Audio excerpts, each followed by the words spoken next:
നമസ്കാരം.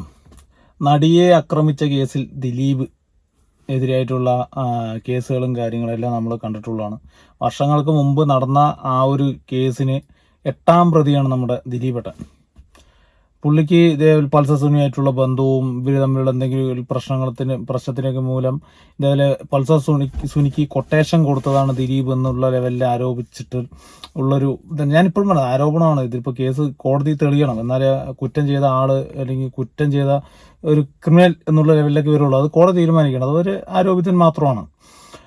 അതിന് നടി ചെയ്യുന്ന അല്ലെങ്കിൽ നടി ഇപ്പോൾ നടത്തിക്കൊണ്ടിരിക്കുന്ന നിയമ പോരാട്ടത്തിന് യാതൊരു വിധ ഒരു ബാക്കോട്ട് വലിവില്ല. പുള്ളിക്കാരി ഇപ്പോൾ നല്ല രീതിയിൽ തന്നെ എന്താ പറയുക, എനിക്ക് ഇത് നീതി കിട്ടണം എന്ന് പറഞ്ഞിട്ടുള്ള ലെവലിൽ തന്നെയാണ് നിൽക്കുന്നത്.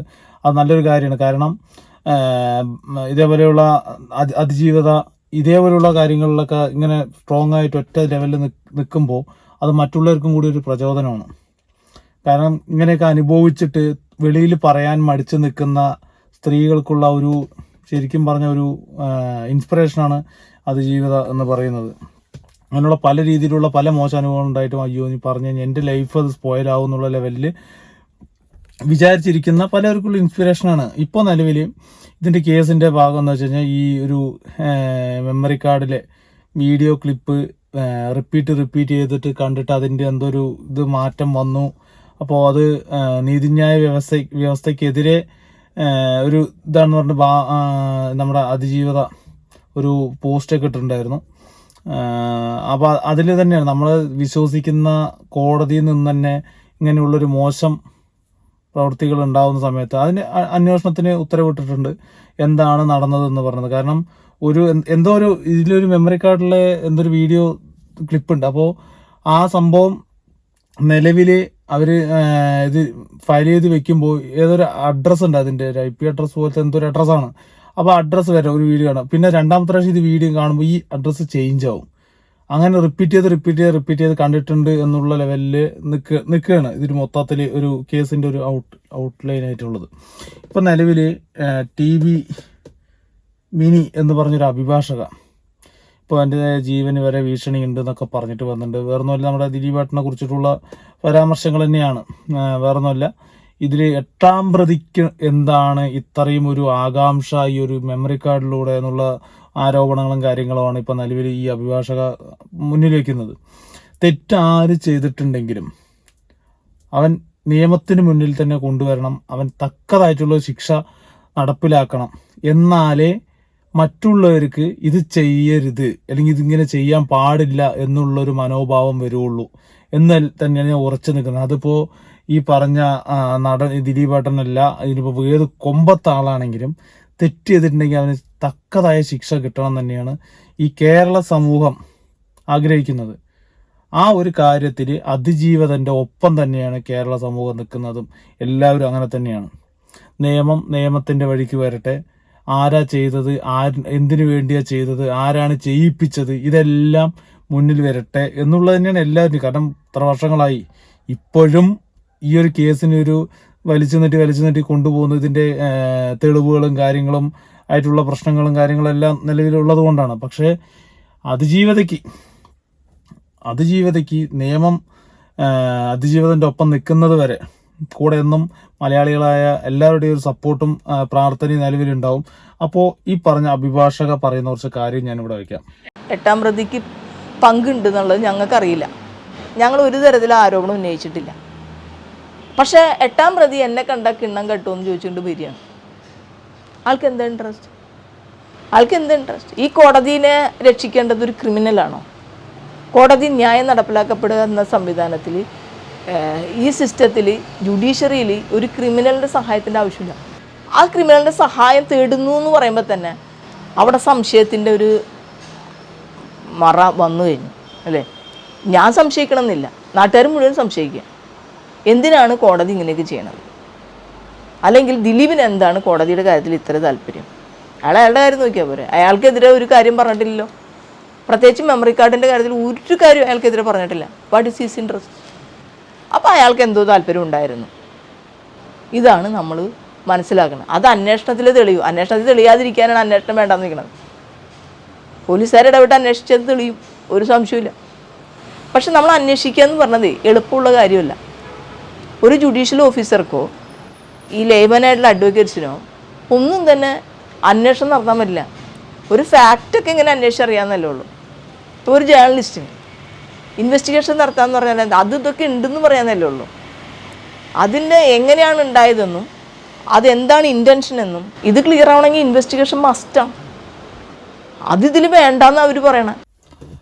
അതാണ് കഴിഞ്ഞ ദിവസങ്ങളിൽ നമ്മൾ കണ്ടിട്ടുള്ളതാണ് മെമ്മറി കാർഡ് വിവാദം. അതിൻ്റെ വിഷ്വൽ എനിക്കും കാണണം എന്നൊക്കെ പറഞ്ഞിട്ട് ദിലീപ് സമർപ്പിച്ച ഹർജി കോടതി തള്ളുകയും എല്ലാം ചെയ്ത ഇതൊക്കെ നമ്മൾ കഴിഞ്ഞ ദിവസങ്ങളിലൊക്കെ ന്യൂസിലൂടെ നമ്മൾ വന്നതാണ്.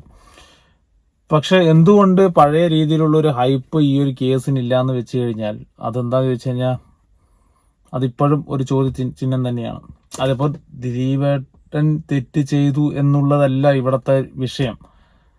എന്തിനു വേണ്ടി കാരണം ഇപ്പോഴും ഞാൻ പറയുന്നു, ആരോപിതർ മാത്രമാണ് ഈ പറഞ്ഞ ദിലീപേട്ടൻ എന്ന് പറഞ്ഞത്. കാരണം ഒരു സെലിബ്രിറ്റി എന്നുള്ള ലെവലിലും അല്ലെങ്കിൽ ഒരു മാധ്യമ ശ്രദ്ധ പെട്ടെന്ന് പിടിച്ചു പറ്റാൻ കഴിവുള്ള ഒരാളെന്നുള്ള ലെവലിൽ ഇപ്പോൾ എല്ലാവർക്കും ഇത് കുത്തിപ്പൊക്കി കഴിഞ്ഞാൽ നല്ല റീച്ചുകളെല്ലാം കിട്ടേണ്ട സമയമാണ്.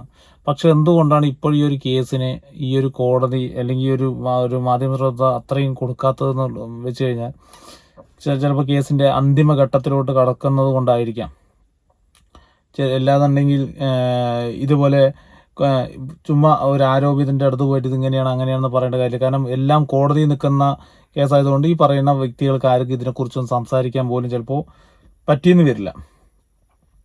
എന്നിരുന്നാൽ കൂടി ഈ പൾസർ സുനിനെ പോലെയുള്ള ഗുണ്ടാ നേതാക്കന്മാരുടെ ഒരു സഹായം തേടി ആരാണ്, എന്തിനു വേണ്ടിയാണ് എന്നുള്ള കാര്യമൊക്കെ ചോദ്യചിഹ്നമായിട്ട് നിൽക്കുമ്പോൾ അതിൻ്റെ ഇപ്പുറത്ത് ഒരാളുടെ മുന്നിലോട്ടാണ് ഈ കേരള സമൂഹം കഴിച്ചുകൊണ്ടുവന്നത്.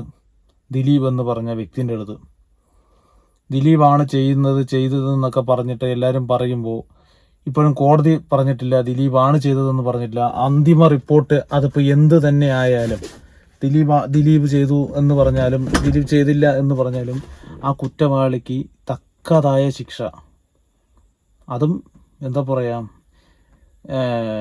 എങ്ങനെയാണോ ഇതിൻ്റെ അപ്പുറത്തേക്ക് ഇനിയൊരു ശിക്ഷയില്ല എന്നുള്ള ലെവലിലുള്ള ശിക്ഷ തന്നെ കിട്ടണം എന്ന് തന്നെയാണ് ആരും. കാരണം അത്രയും ലെവലിലുള്ള ഒരു മാനസിക പിരിമുറുക്കം ആ ഒരു സിറ്റുവേഷനിലൂടെയാണ് ഈ അതിജീവിതം ഇപ്പോൾ കടന്നുകൊണ്ടിരുന്നതും ഇപ്പോൾ കടന്നു പോകുന്നതും. കാരണം അറിയാം, ഒരു സമൂഹത്തിൻ്റെ മുന്നിൽ ഇനി എങ്ങനെയാണ് എന്താണ് എന്നൊക്കെ ഇരിക്കുന്ന സമയത്ത് അതിനെയൊക്കെ ഒരു ലാഘവത്തോടെ തട്ടി ഈ കേസാണ്, ഈ തെറ്റ് ചെയ്തവനെ കോടതി ഇതിന് മുന്നിൽ കൊണ്ടുവരുന്നുള്ള ഉറച്ച ദൃഢ മനസ്സോടെ പോകുന്ന നമ്മുടെ അതിജീവിതയ്ക്ക് ബിഗ് സല്യൂട്ട് തന്നെയാണ്.